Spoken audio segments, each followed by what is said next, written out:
Hello, my name is Tim Storey. Welcome to Miracle Mentality. Remember rooftops, drawing spaceships on the ground. It's for the dreamers, the doers, the believers in something greater. In each episode, I'll invite you to rise above the mundane, to push past the messy, and learn to live boldly in the miraculous. Every episode will have practical wisdom, spiritual insight, and my guests will explore what it takes to activate your miracle mindset. Remember to subscribe, follow, and like.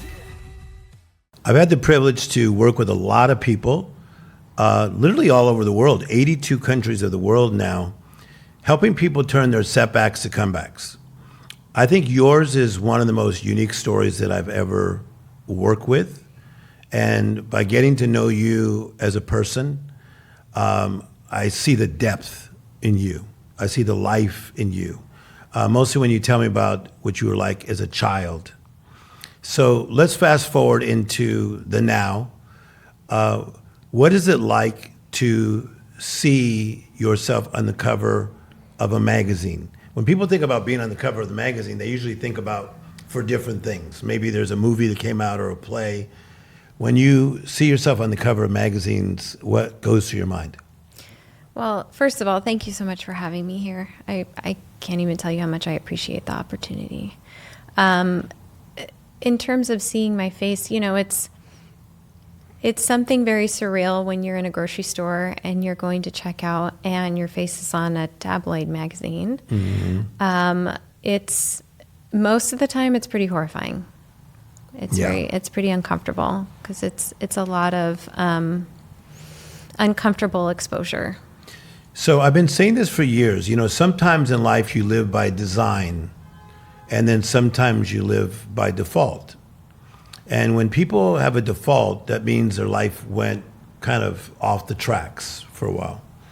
So when you thought of yourself as a little girl, let's say even when you were 15, 16 years of age, what did you dream about becoming?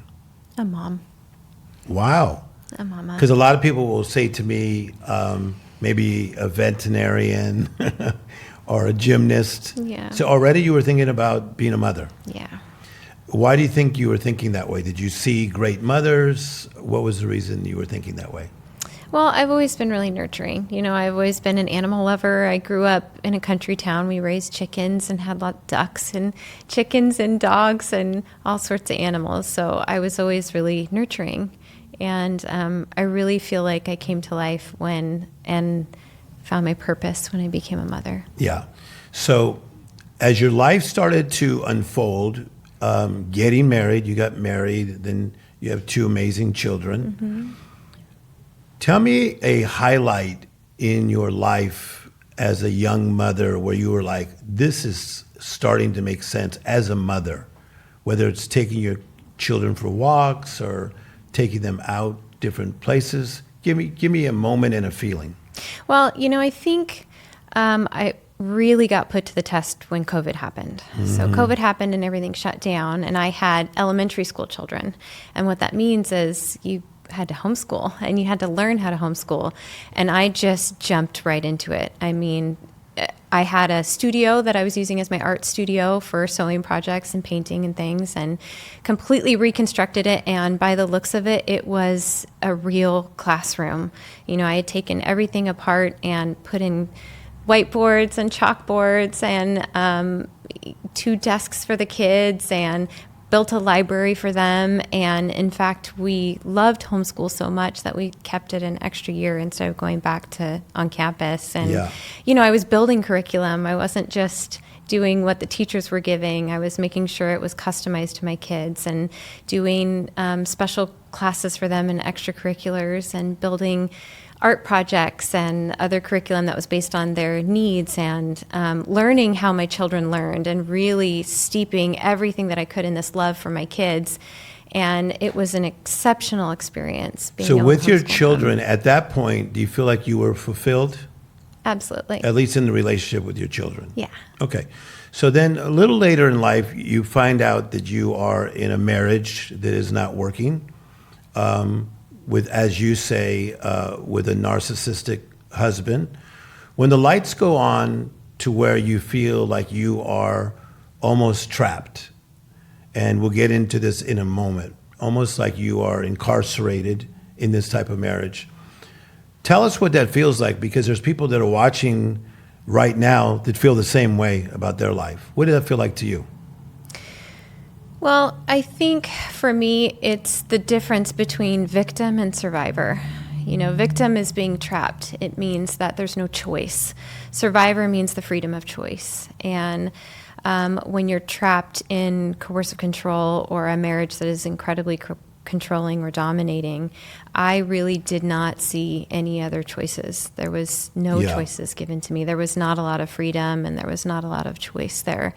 And when our freedom is taken, especially our freedom of choice, it really crumbles you as a person. Mm-hmm. It deeply affects you every day as a person. So I've spent some time recently watching a new documentary that's out on you, which is highly rated. It's getting very good reviews. But also, I've been reading a lot of comments that are not so nice towards you. Mm-hmm. So when I dialogue with you, I see the kindness, I see the caring, I see your willingness to change. Where some of the comments that I was reading having to do with your life is, she never took accountability. She caused so many people harm by saying this took place, and now she's wanting to come clean, and as though we all should forget. When you hear these negative things, what goes through your mind? Well, I think if we look at the people that are commenting, these are deeply traumatized people as well. Mm-hmm. And I think that the people that are in the comments there, they've all probably been touched by malevolence, and they've all probably been touched by someone who's been deceitful, dishonest, or lied to them. And so it's very personal. My story is so relatable, and it's so personal that it gets people really passionate and really worked up. And, when you have something that touches that close to home, it can tend to come from a really defensive point of view, and that's okay. It just means that you've had your own touch of that type of behavior. Does it ever feel like they're talking about somebody else? And I'll give you an example. I remember when the internet started to really come out, and I read some negative things that people had written about me. And in high school, I was very popular. I didn't really know, I didn't have many people that disliked me. And I couldn't believe the pile-on on what some people thought that Tim Storey was like. It was like two different human beings they were talking about. Yeah. So can you relate to that a little bit? Well, absolutely. And I think, I'm sure that did it affect you? Yes, it did. Yeah. To be honest with you, it really hurt my feelings. Yeah. And I was shocked how much it did hurt my feelings. Mm-hmm. Yeah. Well, again, this is such a relatable subject. And I think when we look a little bit deeper, instead of coming from a defensive point of view, then we can open up more engagement and more healing for people. My story comes with a lot of willingness for curiosity, really. Mm-hmm. I mean, my story allows the opportunity for a lot of curiosity. And that's pretty quickly seen by the engagement of conversation that the documentary has caused. I've learned in the last near decade of being really viciously reported in the media to not look at the comments and turn the comments off, and being able to stay focused and grounded and knowing who I am and knowing what I'm capable of and knowing the growth that I've come to understand, and also really in my self-awareness and learning about myself, I've come to understand where you come from when you come from a defensive standpoint. So this idea of like people talking about you, did you have much of that in high school of people being negative? Did you ever go through something like that? No, No, I mean, I grew up in a really small town, so our community is pretty tight. But I had an interesting class that I was in. It was very eclectic, and the people that were in band also played on the volleyball team, and the cheerleaders were also in drama. So we had this really interesting melting pot, and there really wasn't a whole lot of. There was way more camaraderie than there was separation in my class. So I had it pretty easy compared to most. Yeah. Something I don't know. What is your maiden name? It was Graf, but I'm actually going to be changing it to Lewis, my grandmother's maiden name. Ah. And then somehow you became a Papini. Yeah. Yes. Okay. Yeah. So how interesting is it that me in my life, just minding my own business, really was understanding your story years ago and reading about your story and seeing your story in the news. But again, I'm seeing it through the lens of media. Okay? So then being able to know you now and work with you, to be honest, it's like it's two different Sherrys that I heard about and that I know, right? Yeah. How frustrating is that for you that so many people think they know you, but they don't really know the real you? Well, I think it's going to take time. I think that I maintained purposeful silence, and I've just spoken for the very first time. So I think it's going to take time. I think that the documentary was an incredible start, and now I'm free, and I'm able to keep going, and I'm able to keep cultivating new relationships and allowing people to get to know me, because there's a lot of curiosity still, and there's a lot of questions still, and I think we'll get there. I think it's just going to take some more So time. you watched your own documentary that was recently. Give me two thoughts that were going through your mind as you were watching. Oh, it's terrifying because I purposefully relinquished my creative control. And what that means is it means that I am not in the editing room. I cannot tell them what to put in and what to take out. If something's uncomfortable or there's some twitch or some misspoken word in some way, I have no control over that. But what I wanted it to be as authentic and genuine as possible. And watching something that is steeped in integrity and wanting to continue balance was challenging. Yes. Because with every good part that we put in there, with every deep and meaningful part we had in there, it had to be met with balance and opposition.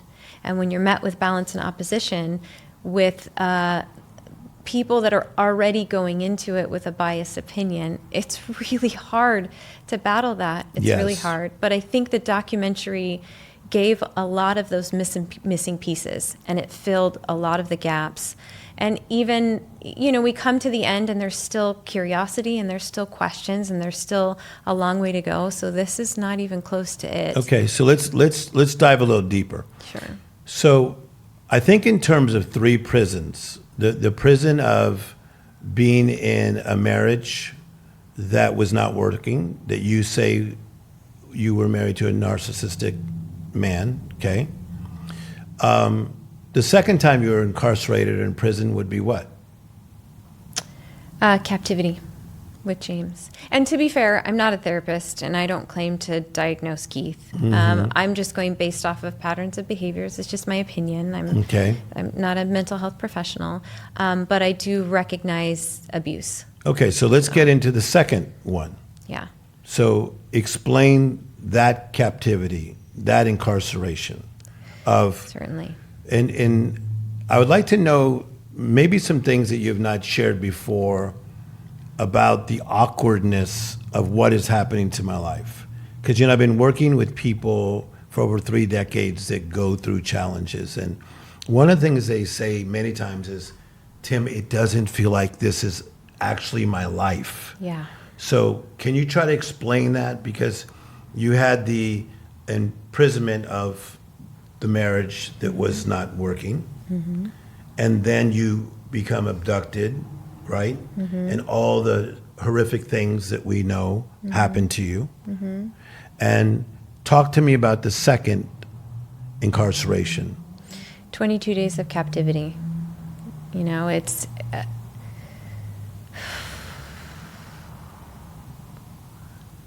it was difficult to continue reliving it. so many people keep flashing these photographs of my injuries, and they brush it off because the opinion out there is that I did them to myself, and it somehow makes it easier for you to look at it and humiliate me and dehumanize me. But there's a person in there. There's a person who's naked in there. Yeah. And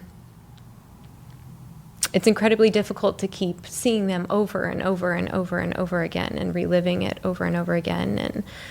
And it's very simple for it to be brushed off when your opinion is that I did it to myself. Yeah, I think the unfairness of the public opinion is that there's been so many stories, even when someone has been falsely accused and then falsely incarcerated, because as you know, I work in, prison reform.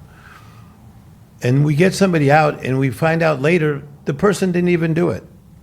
So what I want to say is, what if all that really did happen to you? You said it happened to you. What if it really did? People need to take that into account. That maybe just because they were swayed by something they read or saw in the media or by their own bias, for you to be humiliated, raped, all the things that you went through, chained, how important is it for you to try to explain to people to understand that this did take place in your life? Well, I think first and foremost, that was the point. The point was to try and cover all of that up because I didn't want to talk about it. And this is the difficult part of learning to take accountability, but also not taking too much accountability. And standing up to a very big government and standing up to people that have gotten it really wrong. And that's what I've been up against for the past near decade now, is there is a lot that's really wrong. There's a lot that's right, but there's a lot that's really wrong. There's a scene in the documentary that I actually watched 4 times to try to understand it. You are being investigated by the FBI. There's 2 men in the room with your ex-husband, and it's you. And they're really coming at you strong with what happened. At that moment, what was going through your mind? What was your feelings? What was taking place in you as they were trying to get the truth out of you of what your relationship was with the person that abducted you? Well, I can tell you with certainty, their biggest misstep was trying to get it out with fear. That tactic did not work with me. Scaring me into telling the truth, it didn't work. It just made me double down. There was no opportunity for safety. These law enforcement officers went and had a very informal interrogation with James and fed him. They coerced him into this confession that he had, and they offered him safety, and they offered him, they knew that he was lying, and they offered him a way out. I wasn't granted that type of comfort. They came down really hard on me, and it was done in front of my husband, who was already displaying very aggressive, angry body language, and I knew there was no way out, because the second, even if they took Keith out of the room, I could still see him through the window. I could see that he was there. I was leaving in the same car with him, so there was no opportunity to have safety, knowing that I'm either going to get clobbered by law enforcement or get clobbered by my husband or get clobbered by James, because I'm on camera and he's watching me the entire time. So this is a very interesting question. Did you feel at that time you were innocent or semi-innocent? Oh, I always knew I was innocent. I knew that I was guilty of lying. That's sure. I knew that there was a cover-up. But in terms of a planned hoax, faked kidnapping, absolutely not. Yeah. Okay. So then you literally have to go to prison. Difference between prison and jail. Big difference. Just like a motel and a hotel are 2 different things. Prison and jail are 2 different things. Some people don't understand that. I've been to both, actually. Okay. When I was arrested in front of my children, they had me in holding. So I was in the Sacramento County Jail for 8 days, and then have also been to a federal prison. So something happens to you. So when I'm watching this documentary, I see something very interesting. I was very into this character. And tell me her name again when she at first did not think you were that great. Mo. Mo, yeah. And when Mo is talking about you, you know, here you come in, don't look like you're a person that usually spends time with some of the people that were in there. They have seen so much of the story already in the press. Yeah. But you found some type of liberation, some type of freedom in prison. Can you go there with me? Because this even surprised me when we were dialoguing about this when we were coaching with each other. Well, prison is the safest that I've felt in 16 years. And that is not a statement that I'm not alone in that statement. There are so many women that are incarcerated that share that same fate, sadly. But remains to be true. 16 years in prison's the safest that I felt. And I really had an opportunity to spend 11 months digging in deep to that safety, away from the world and away from society, still having to deal with a lot of trouble and a lot of mental and emotional struggles. Yes. But I really had a moment away from cameras and away from society to dig in deep. Okay, so let's talk to people.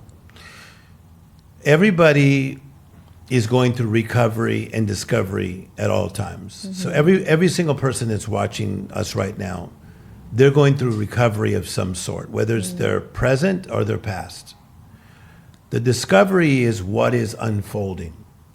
So when you are incarcerated, let's call it the third incarceration, the prison, you started to have some discovery moments where you started to discover this other side of Sherri. Give me one thing you started to like about yourself. In the midst of a lot of people not liking you at that time, give me something you started liking about yourself. Well, I think one of the really interesting things for me in prison was this sociological experiment that I got to do. So when you are in Victorville Federal Prison at the women's camp, it's kind of like the inside of a Costco. There's these metal bunks, and you have a brick wall that goes up to the top bunk. So if you stay on the top bunk, you see everyone as well as everyone sees you. There's not a lot of privacy in prison. And so I got to witness hundreds of these women in this camp, in this unit that I was in. And I got to really observe behavior and defense structures and some toxic behavior and some positive behavior. And it was this big melting pot. So I had this opportunity to be in a fishbowl, really, and observe some pattern behavior and also go, oh, that's what that looks like. I did that. Oh, no, I used to do that. That's what that looks like. And it was really this, like, when you're not so trapped. Yeah. And when you have a broader perspective. You're exposed. I got so much perspective. Yeah. I got perspective on my childhood. I got perspective on my parents. I got perspective on relational pieces. I got perspective on emotional pieces. Through my observation of all of these other deeply traumatized women that were in there, and some that have beautiful, amazing, empowering stories, and others that don't. It was very moving and highly impactful for me. Thank you for watching the Miracle Mentality podcast. So many of my friends are texting me, DMing me, speaking to me and saying, Tim, thank you for these great guests that you're bringing on. So keep watching this podcast. It's meant for you. Share it with somebody, a friend, a family member, a colleague, and then make sure and reach out to us at Tim Storey Official and let us know that you love what we're doing. Thank you for being a part of this movement. Okay, let's go to a subject that's going to go a little deeper, okay? You have been labeled So when I see these headlines on you over all these years, there's certain labels that I won't even say what they are, but it has to do with the fact that you didn't do everything correct. So a label is an interesting thing. A label is a marker or a tag. So like, for instance, we all label people. So let's say if we were to walk into Thanksgiving and I said to you, oh, Sherri, let me just tell you, don't sit next to my uncle because he tells terrible jokes. That's a label, okay? Or my aunt, you may not like her because she gossips about everybody. So you have been labeled as a person that allegedly did certain things. You possibly ran away in some people's minds. You hid the truth in some people's minds. So there's this label. The label creates a language where people begin to speak out how they have labeled us. You following me? Okay. So what I want to challenge you on today is, are the labels that people say about you, the negative labels, are they true? And if they're not true, tell me why they're not true. No, they're not true. I think the most prominent label is that I'm a liar, and that infers that everything that comes out of my mouth is a lie. Mm-hmm. And that couldn't be farther from Okay, the can truth. you come at me a little stronger when you say that? 'Cause let me be a therapist for a minute. The labels that people say about you that are negative, if they're not true, tell me why they're not true. Well, I don't think that I should be given a life sentence for a mistake that I made and a decision that I made, especially, certainly, when I take accountability for it and I demonstrate how it's been a catalyst to the change in my life. I think you're correct, because there was a time in the documentary that you said everybody lies, and I think, once again, when you're doing a documentary, you're filming for a long time. Yeah. So who knows what hour you did that at, Yeah. and said that. But I also think another way of saying it is, we are all undone. I'm undone, you're undone. Everybody that's watching this is slightly undone. We all have things in our lives that we are working on. Is that correct? Yeah, and I think it kind of touches on like how, in this culture that we have, being able to break through all of these people that are considering me disposable. Okay, talk to me about that. I'm not a disposable person. I made a mistake that I took accountability for, and I continue to take accountability So for. why do you refuse just to go away and just live somewhere, raise your children, and just go away? Because as we have our talks, you're talking about your new book that's coming out, which is going to shed so much light on who you really are, the person that I'm getting to know. And I think so many people are going to be liberated by your story. So that's very powerful. And you're getting emotional. I want you to go there, okay? Because I think sometimes you pull it back.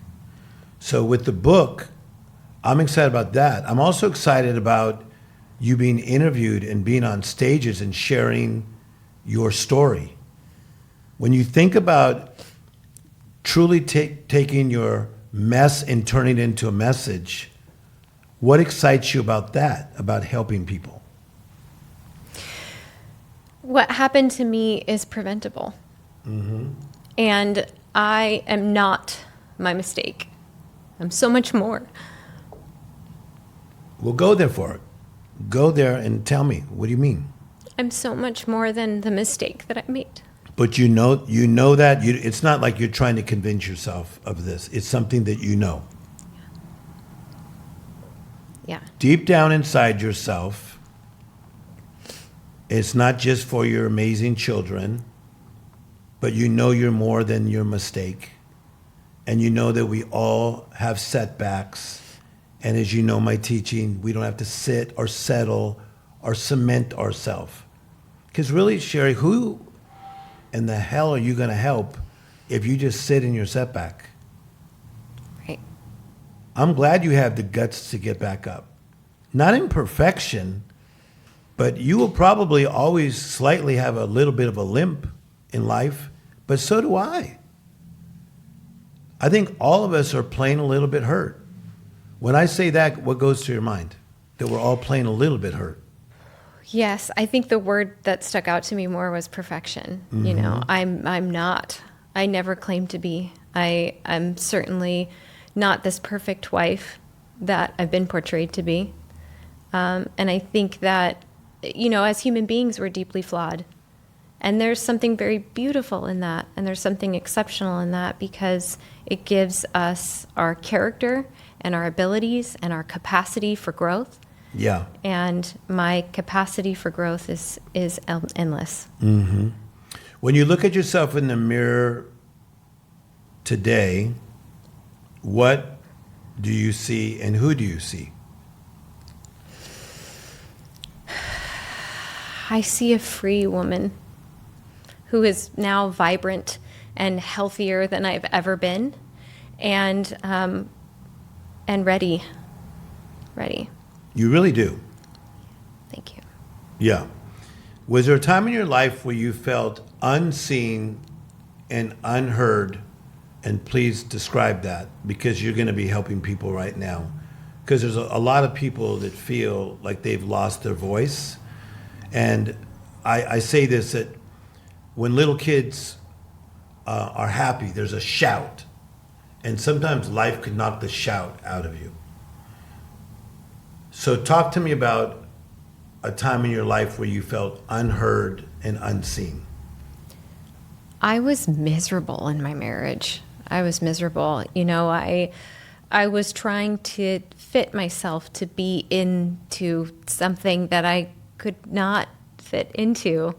There was an unobtainable goal, and that was to have love and deep connection.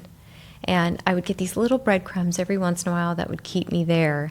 But it was just unobtainable. It was always unobtainable. Yeah.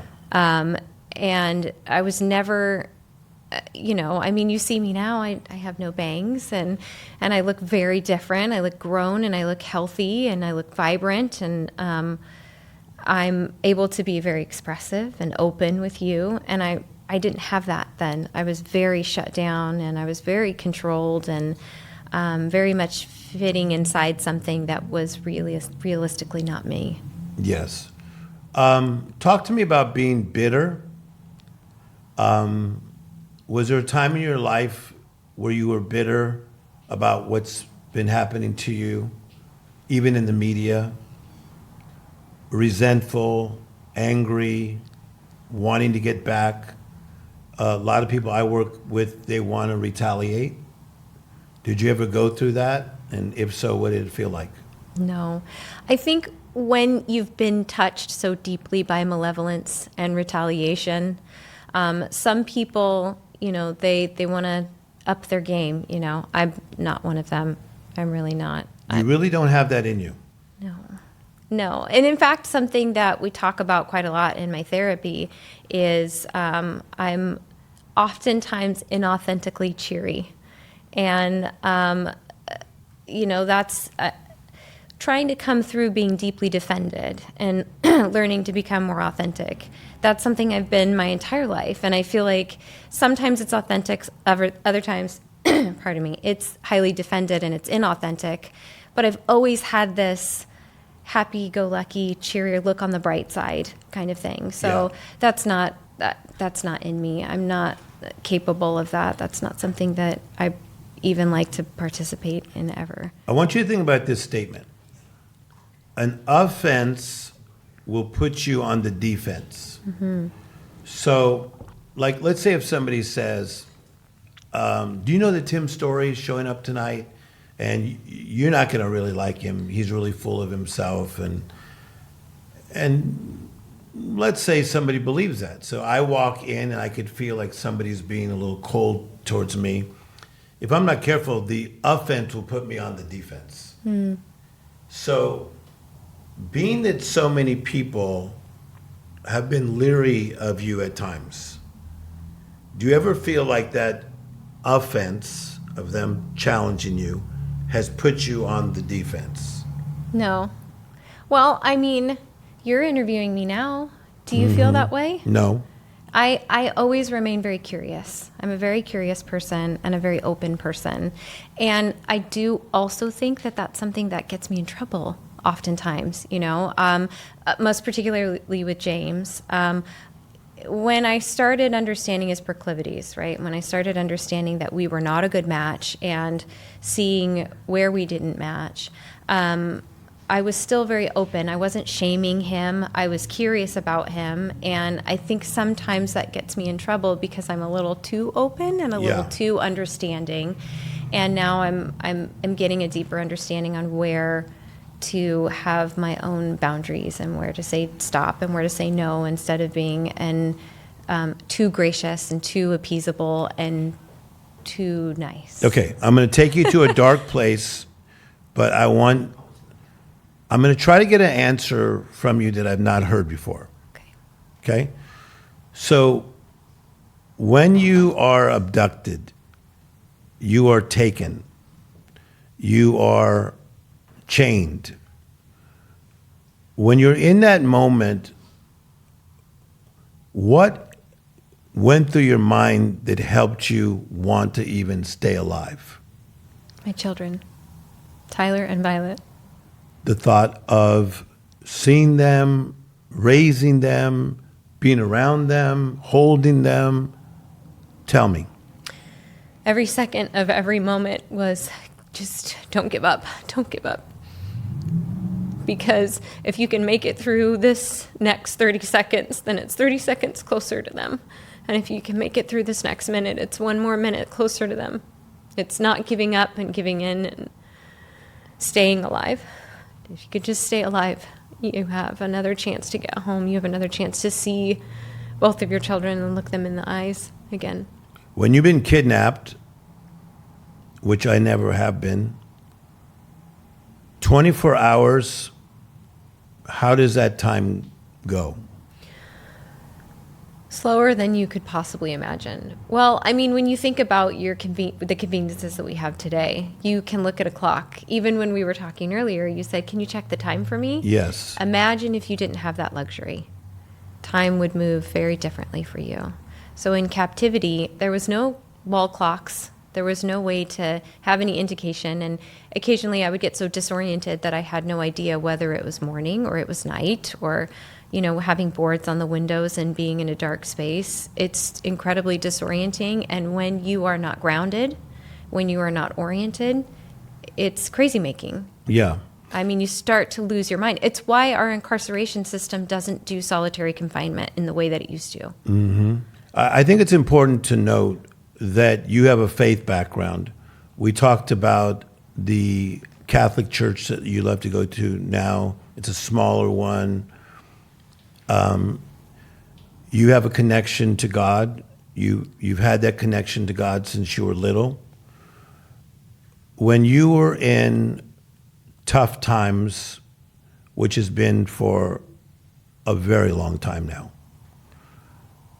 can you give me one little feeling or connection with God that you feel like God reassured you or gave you hope or told you you're going to be okay? Could have been a Bible verse, could have been an affirmation, could have been something that somebody sent you, a poem. Give me a time that you feel like God, as your father, spoke to you and told you, Sherri, you're going to be okay.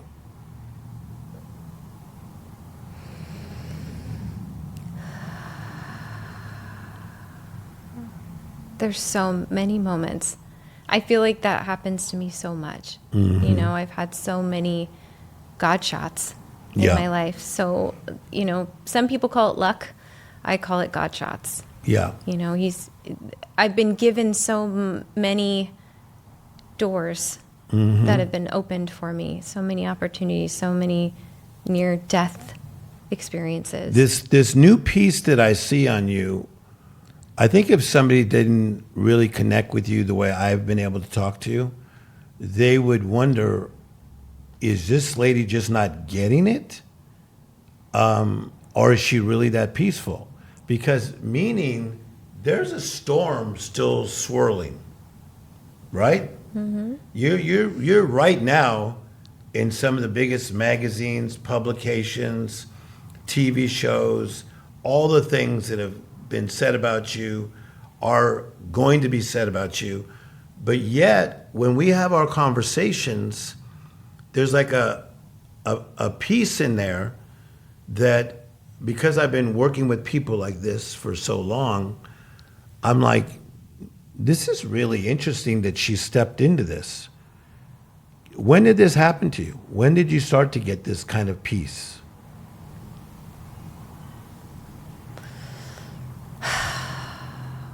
After I was arrested and after I was released from jail, I was on pretrial services, and I moved in with my sister-in-law, Suzanne. And it was like the first exhale. And it was the first opportunity to relax a little bit. And Suzanne is, as you know, a therapist, but she also is deeply rooted in healing. She does sound healings, and she is opening her own church, and she does so much body work and Reiki and energy and yoga and meditation. And I had this deep saturation of healing when I moved into her house, and she gave me the opportunity for safety. And it was extraordinary, and I will forever be grateful for that. That was really an exceptional experience, and really started my healing, and I started to see what life could be like away from him. Yeah. Because for so long I believed, and he really had me believing, that I was worthless, and I was incapable, and I was ugly, and I wasn't intelligent, and all of these things. And if I left him, he said I would end up living under a bridge. And it was like the maybe on the second week that I was with Suzanne's, I realized she's pulling up in the driveway, and I'm not scared. Mm-hmm. So when you say that about what he said to you, why do you amp up a little bit? Is it doesn't seem like anger, it's passion. But when he would say that to you, and now you're saying it back to me, why are you showing me more emotion, and why are you amping up? It is heartbreaking to look back on the woman that I was.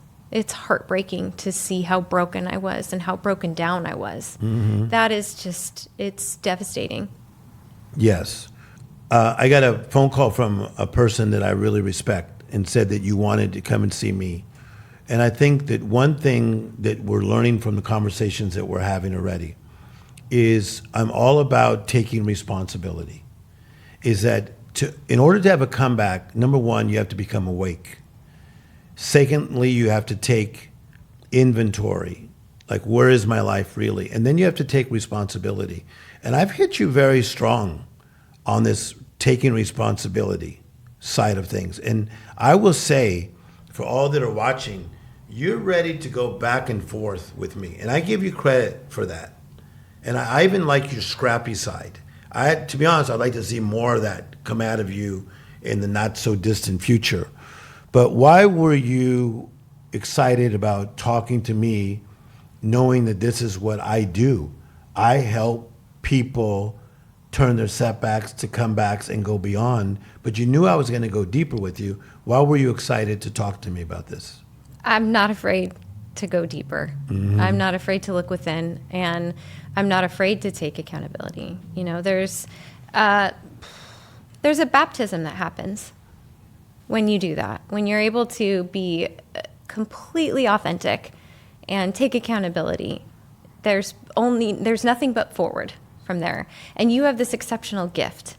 Your gift is mending broken pieces. Yeah. And being able to thank you. To help other people. But also looking at somebody and being able to read them pretty well, and then realistically saying to myself, Tim, where do you see her really, really going? I was thinking about that even last night. And where I see you going is helping so many people. Because life is messy. Life is undone. Life is, I don't feel completely together. And we all play hurt. So I'm talking to somebody that you played hurt for how many years of your life? 20? 16. Yeah. It's a nearly long 20. time. Very long time. It's a long time. And it's never too late to do the right thing. Yeah. Is it okay to not know exactly what you're going to do next? Because when I talk to you, it's your priorities are your children. Your priorities are being fair to people. You talk a lot about being fair to people. You don't want to get back at anybody. Even some of your friends that have talked behind your back are in front of your face. Yeah. But you're okay in the now, but you realized that something special is around the corner. I hope you do know that, right? Yeah. Thank you. Do you feel that though? Yeah. Yeah. I think when I realized that I wasn't alone, you know, especially in prison, there were so many women that had similar circumstances to mine. Yeah. And I really felt like I was the only one. Okay, so I have a running question for you. Because you said for a while you stopped running because you're a runner. Okay? In running, sometimes you're running and it's almost like you break into a certain realm where you're just on autopilot and it doesn't even feel like you're having to press your legs. They're just like running with you. And you're in this flow state. Are you starting to get there in life where you're starting to feel like you're in a flow state Yeah. and you're not pushing? Yeah. And what's that feel like? It's so empowering. You know, I still feel like there's room to push even more. You know, I'm undone. Yeah. Still. But yeah, I have an enthusiasm for life. But you're hitting that place in your running stride. Yeah. Yeah, I feel that. Feels good? Absolutely. I'm free. Okay. That feels amazing. How do you want us to greet you if we see you at a restaurant, if we saw you shopping with your kids? How would you like people to greet Sherri? Just a mom. I'm just a person, you know. You're not a whole thing we read about. You're not all the rumors we heard. No. You're a person that has had the guts to go, and I know for a fact you've gone to some very difficult therapists that are not easy. They've worked with you strong, right? They've challenged you. You've challenged yourself. You've done the work and you continue to do the work. So when you're greeted by other people, you just want to be greeted with respect. You honor them, they honor you. I mean, curiosity more. You know, I think a lot of people get stuck in the ignorance of things, and it's deeply sad when we put our blinders on because we miss so much. And so, curiosity, really. I mean, I'm a really warm person. I'm really incredibly warm and open and engaging. All right, so I'm going to ask you a question, and let's see where we can go with this. Somewhere Over the Rainbow is one of my favorite songs. Okay? It's a great song. They did it in The Wizard of Oz, Judy Garland. It's all about dreams. For you, going forward, do you believe your dreams will still come true? Yeah. Yeah, of course. Of course, why? Why not? Why not? Thank you for sharing space with me on this episode of Miracle Mentality with Tim Storey. If today sparked your courage or helped you understand why you're created for success, I invite you to carry that miracle mentality forward. visit me at timstorey.com. That's Story with an EY on the end. Until next time, walk by faith, embrace possibility, and create your own comeback story.